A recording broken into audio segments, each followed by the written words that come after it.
Hæ, við erum stofnendur Tilfinningaeyjunnar og erum við nemendur við Verslunarskóla Íslands. Fyrirtækið Tilfinningaeyjan framleiðir félagsfærni spil fyrir öll börn eldri en 4 ára.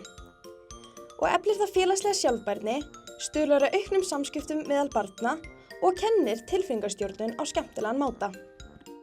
Við höfum tekið eftir versnandi andlegrar heilsu meðal barna og ungmenna í dag og hefur þetta meðal annars verið að leiða til aukinnar ofbeldishegðunar.